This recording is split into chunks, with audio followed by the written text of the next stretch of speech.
അപ്പോൾ ഇന്നത്തെ എൻ്റെ സ്പെഷ്യൽ ഉപ്പേരി എന്താണെന്ന് നോക്കിയാലോ. അപ്പോൾ ഇന്ന് അവരയ്ക്ക ഉപ്പേരിയാണ് കേട്ടോ.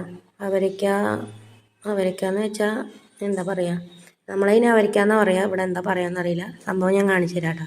അപ്പോൾ അവരയ്ക്ക ഉപ്പേരി വെക്കാനായിട്ട് ആദ്യം തന്നെ ഞാനൊരു വേവിൽ വേവിച്ചെടുത്ത പരിപ്പാണ് ഇവിടെ എടുത്തത് കേട്ടോ. അപ്പോൾ ഇതാണ് സംഭവം, അവരയ്ക്ക.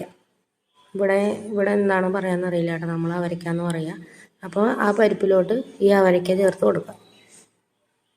അപ്പം അതിൽ ഇച്ചിരി വെള്ളമുള്ളൂ കേട്ടോ. ആ പരിപ്പ് വേവിച്ച ആ വെള്ളത്തിൽ തന്നെയാണ് ഞാൻ ഇതിട്ട് കൊടുത്തത്. പിന്നെ പരിപ്പ് അരവേവ് ഞാൻ വേവിച്ചിട്ടുള്ളൂ, നല്ല ഉടച്ചെടുത്തിട്ടില്ല. അങ്ങനെ അവരയ്ക്ക അതിൽ കഴുകി വാരി ഇട്ടതിന് ശേഷം അതിലോട്ട് ലേശം മഞ്ഞൾപ്പൊടി ചേർക്കുക, പിന്നെ ഇച്ചിരി മുളക് പൊടി ചേർക്കുക. ഇച്ചിരി അല്ല, മുളക് പൊടി കുറച്ച് കൂടുതൽ ചേർത്തിട്ടുണ്ട്, കാരണം പരിപ്പും കൂടെ ഉള്ളത് കൊണ്ട് കേട്ടോ. അവരൊക്കെ മാത്രമാണെങ്കിൽ നോർമലായിട്ട് ചേർത്താൽ മതി. അപ്പോൾ പരിപ്പും കൂടെ ഉള്ളതുകൊണ്ട് ഇച്ചിരി കൂട്ടി ഇട്ടിട്ടുണ്ട്.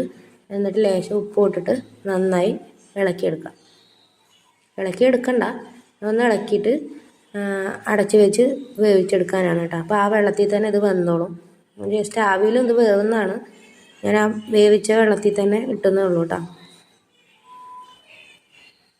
അപ്പം അങ്ങനെ വെള്ളം പകുതി വെന്തല്ല, വറ്റി വന്നിട്ടുണ്ട്. പോരാ, കുറച്ചും കൂടെ വറ്റണം. ഇനി അതല്ല, ആ വെള്ളത്തോടെ നമ്മൾ താളിച്ചെടുക്കുകയാണെങ്കിൽ താളിക്കുമ്പോൾ ആ വെള്ളം വറ്റി പോകും കേട്ടോ. ഞാൻ അതും ഉള്ള വെള്ളം കൂടി വറ്റിച്ചെടുത്തിട്ടുണ്ട്. അപ്പോൾ അതിൽ വെള്ളം വറ്റി വന്നു. ഇനി നമുക്ക് ഇത് താളിച്ചെടുക്കാം. അപ്പോൾ താളിക്കാനായിട്ട് വേറൊരു ചീനച്ചട്ടി ഞാൻ വെച്ചിട്ടുണ്ട് കേട്ടോ. അപ്പോൾ ചീനച്ചട്ടി നന്നായി ചൂടായി വരുമ്പോൾ അതിലോട്ട് ഇച്ചിരി വെളിച്ചെണ്ണ ഒഴിച്ച് കൊടുക്കാം. പിന്നെ വെളിച്ചെണ്ണ നന്നായി ചൂടായി വരുമ്പോൾ അതിലോട്ട് കടുകിട്ട് പൊട്ടിച്ചെടുക്കാം.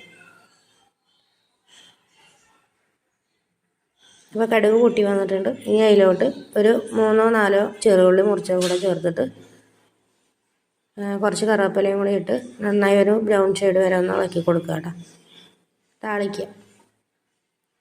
അപ്പോൾ അത് ആയിട്ടുണ്ട്. ഇനി നമ്മൾ വേവിച്ച് മാറ്റി വെച്ച അവരയ്ക്കും പരിപ്പും കൂടെ ചേർത്ത് ഇതിലോട്ട് മിക്സ് ചെയ്തെടുക്കാം.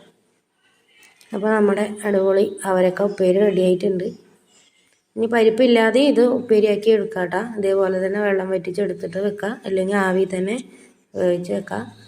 തേങ്ങയൊക്കെ ഇട്ട് വെക്കാം, ഞാനതൊന്നും ചെയ്തിട്ടില്ല കേട്ടോ, ഞാനിങ്ങനെ ചെയ്യാറ്. അപ്പോൾ നമ്മുടെ അവരയ്ക്ക ഉപ്പേരി ഇവിടെ റെഡി ആയിട്ടുണ്ട്. ഇതാണ് അവരയ്ക്ക ഉപ്പേരി. അപ്പോൾ ഇതുപോലെ വെക്കാത്തവരൊന്ന് ജസ്റ്റ് വെച്ച് നോക്കട്ടോ. അപ്പോൾ അവരയ്ക്ക ഉപ്പേരി റെഡി.